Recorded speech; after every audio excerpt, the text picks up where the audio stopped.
got a really special build video for you guys today. We are actually going to be building Dusty from Justice Sucks Recharge. You might be saying, Grant, what the heck is Justice Sucks Recharge? Well, it's a brand new video game that comes out on all major platforms tomorrow, September 8th. It is designed by Samurai Punk, published via tinybuild, and IndieBox reached out to us. They're a merch company. They reached out to us to build Dusty for Pax East back in April. So let's rewind the clock a little bit. Let's learn all about how we made Dusty from Justice Sucks Recharged for Pax.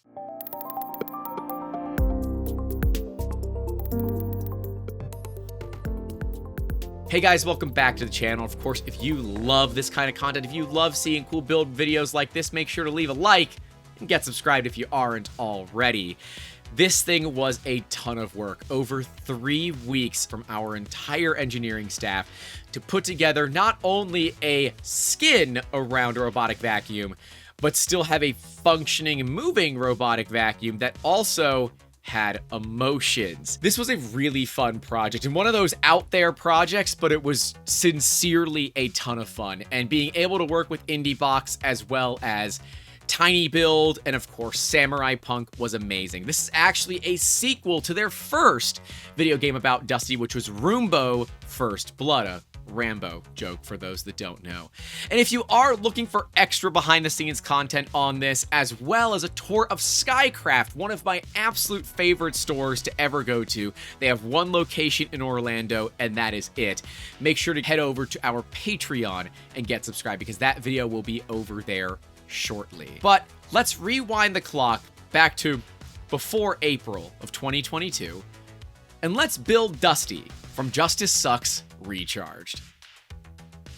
Hey guys, welcome back to 3D Musketeers, and yes, there is a ton of parts on this table. Everything here is printed solid Jesse PLA, and no, they're not sponsoring this project.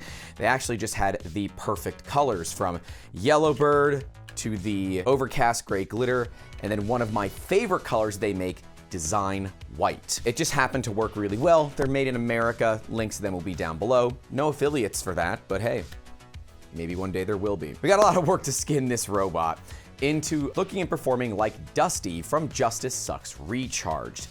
Okay, it's not gonna have a knife, it's not gonna kill people, or is it? But we do have to get this thing assembled because, oh yeah, the clock is ticking and it's due tomorrow. Now, the reason that we're waiting this long, don't sit there and say, Grant, you're procrastinating. I'm not. A lot of friggin' work involved in this. There's over 6 days of 3D printing here. We've prototyped the bumper now 3 times to get it to a point where it was functionally efficient. We're gonna start by just making sure that all the parts are clean. I see that I did not clean this one yet, so bad news to me. The pie and the screen can go over here.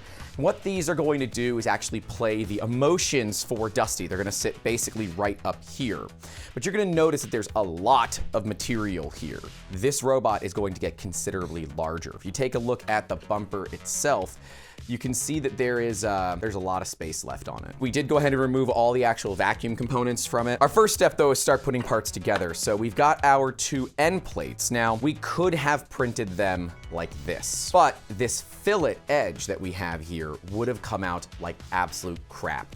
And considering you're going to see this edge, but you're not going to see this surface, it made a lot more sense to print this surface down on the build plate. But I didn't want all of this support material, so we actually separated these 2 pins here because the pins actually align with the pieces that go on top of it. But as you can see, there's a bit of a gap. Definitely forgot to tolerance those a little bit. So we're going to manually tolerance those. We're gonna be using my favorite 3D printing chemical adhesive, 3D glue. We actually recently interviewed Andrew, one of the Andrews from 3D Glue, and he talks all about the technology in here, that's methylene chloride based. Big problem with methylene chloride is it is really thin, and 3D Gloop, well, as the name would suggest, is a little bit gloopy. and that's actually perfect for this application. So we're gonna look at getting some of these fins put in. So I am putting in the fins here. I just wanna make sure that I get the fins in the right spaces. I believe they point down. Now we're just gonna go ahead and get these glooped into place. With 3D gloop, you don't have to use a ton because it is a chemical adhesive, but a little bit does go a long way. So I'm gonna start working on getting these, because these are kind of your larger pieces. This encompasses the whole back of the robot itself. So we're gonna go ahead and work on this, because I think these are kind of your big pieces. This will go up here, and this will go up here to give you guys an idea of how everything's going together. This thing is going to be huge. So while we're holding all this shut, we're gonna talk about the project. This project actually came to us via a third party, IndieBox, who represents Samurai Punk and Tiny Build for some of their merch production. Samurai Punk is the company behind Roombo First Blood and the new Justice Sucks Recharge, of which this character, Dusty, is from. We had less than a month to actually complete this project. That is a short time frame, but this is just one of those projects I said, okay, this is cool. The team said, okay, this is cool. And then we all just collectively said, okay, this is cool. Let's do it. We probably needed a little bit more time, but I think that we knocked it out of the park given what we have. All right, we've got these two ready to go. Now we just have to put them together. Again, we're gonna use some gloop on this to make sure everything stays together forever. That will be ideal.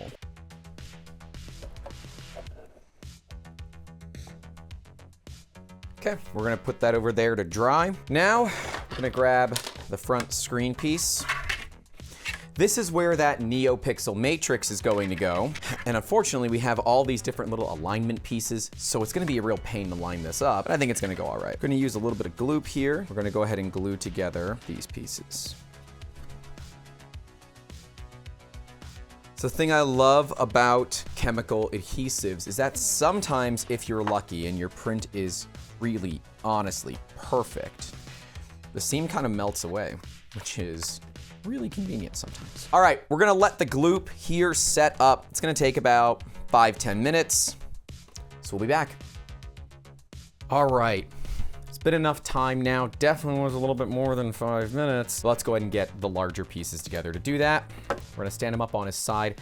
The gaps are not perfect, but I've got a plan for that. We're going to be gluing it with raw methylene chloride, which will wick into those gaps quite a bit better and still give us that cure that we need. Sometimes gloop is amazing, but it's thick and it won't get into small gaps like that. We're gonna go ahead and put some along this entire edge and get this rolling. Now, because of the way that we cut everything, there is no real way that this goes together. It's just kind of cut in CAD. So just kind of have to line it all up here and let it kind of fall into place. It's pretty cool to see this fully assembled for the first time. I've only ever really seen this in CAD, which everybody has only ever really seen this in CAD. And that's gonna take a minute or two to dry. While we're waiting for that, we have a couple other notches here. So we printed all of this in a manner that gave it the best top finish possible. The easy way to print these pieces would have been to print it upside down like this and cut off. There are some little indexing pins here. There's a screen that's going on it, this screen here, and the indexing pins align to the screen's diffuser. That would have been the easy way to do it, except this is a really small sloping curve, and well, that's a pain in the butt to print and get right. Ultimately, we chose to print it with this surface as the bottom surface because that would mean that this fillet, this curved edge, is gonna look as good as possible. That's the thing with 3D printing, right? Wherever you need support, and this would absolutely need support with that kind of a curve, you're gonna have some damage to the part. It's never gonna be perfect unless you're using soluble support. And if you guys wanna see us try out soluble support, let me know down in those comments because I wanna try it out. It's actually gonna be better to put these on once we have a good surface. And that gives us the entire shell for Dusty. Now, I've got little bits of support material that are stuck in here. I'm gonna use a knife to pry them out. Now, to kind of complete the upper look, we have these plates. So these will just drop in, and they're gonna be a little bit loose. Debating if I wanna glue them in.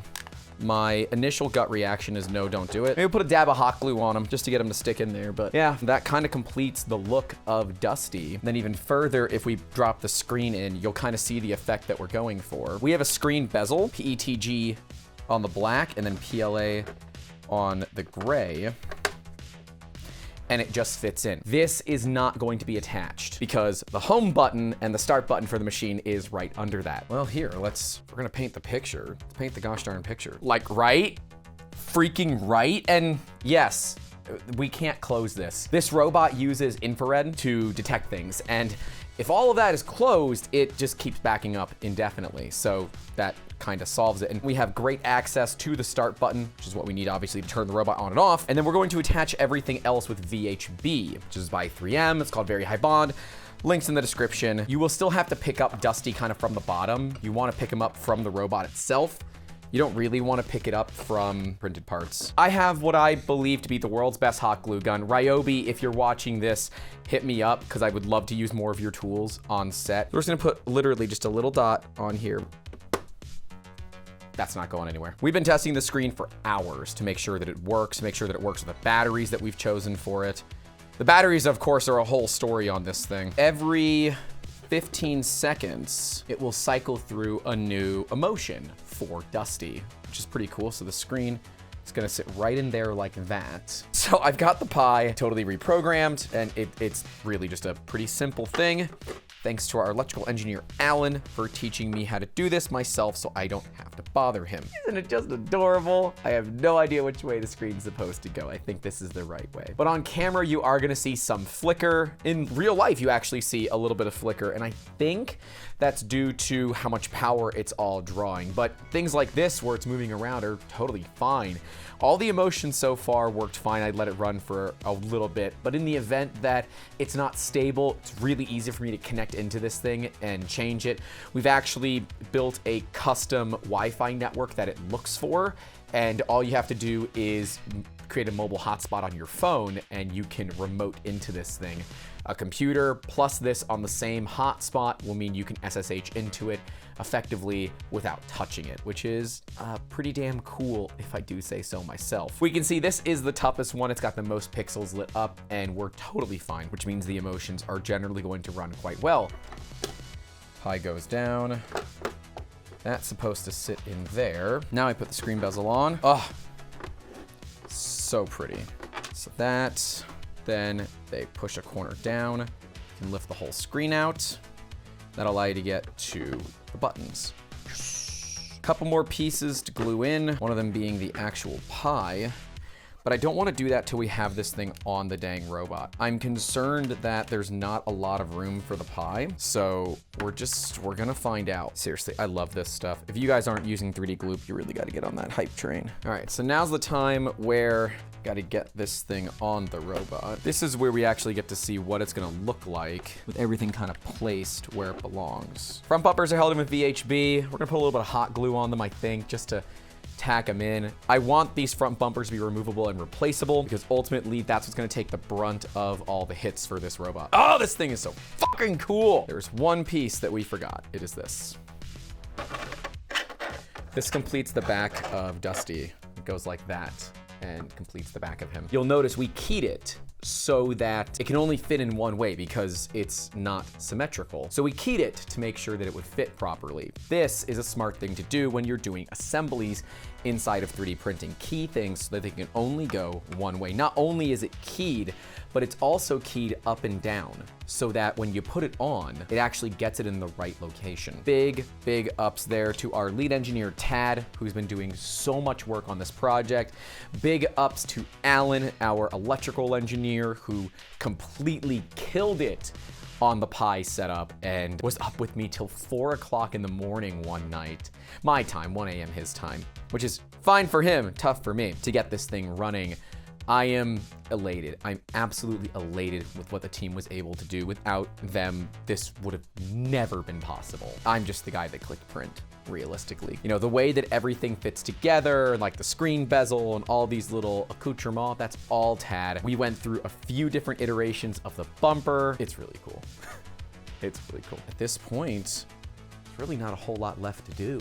There's a certain point where you've put enough effort into something where it's like, look, nothing's gonna change this. It's really fucking cool. And this hits that mark. This is really fucking cool. I know this seems really weird, because it is, but blue tape will be just fine for the bottom of the Pi. Oh wow, okay. Nope. I think the pie is literally just gonna have to sit in there. There you have it, ladies and gentlemen. Dusty from Justice Sucks Recharged. Holy shit, this is cool! Fully 3D printed, and it technically could still be a vacuum, but we've disabled some of those features. It'll help it run a little bit longer, and the dustbin's gone. I've replaced it with a battery. But this thing is fully 3D printed using a NeoPixel RGB LED display, all done in-house right here at 3D Musketeers. Yeah, the call to action's at the end because this shit is cool. Welcome, campers. Hi, Amber. So we've got the Justice Sucks project. Project is done, it works, it runs, it's happy. But now we got to get it to the client. But if we have time, we're gonna go to Skycraft, their new location. But will it have the same smoke? It better, or I'm just walking it out. We've got Dusty, he's in the back seat. I think we qualify for the HOV lane now. Not that there is one here in Florida. We'll see you all later. Probably pick up at Justice Sucks unless Amber wants to take some B-roll. See you later.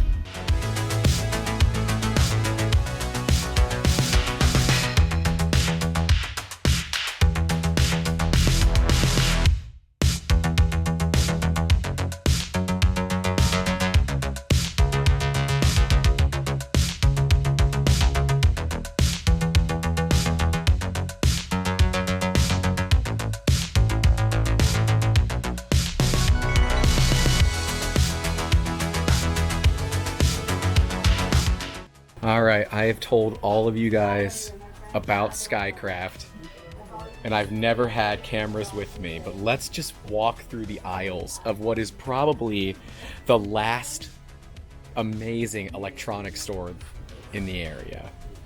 Like, seriously, you want some speakers? Get some speakers. You want, like, DP/DT on-ons? Hey, thanks so much for watching this video, and if you love awesome projects like this, you're gonna love the videos right below me. A massive thank you to all of our Patreon and YouTube channel member supporters whose names are listed right next to me at the $5 tier and higher. You can join those elite group of Musketeers by going over to patreon.com/3D Musketeers and kicking as low as $1 a month into the creator fund to help us make really awesome projects. When this thing is public, I'm probably gonna make another one for myself because this thing is absolutely badass. I hope you guys enjoyed it. I will see you down in those comments and in the next one. Take care.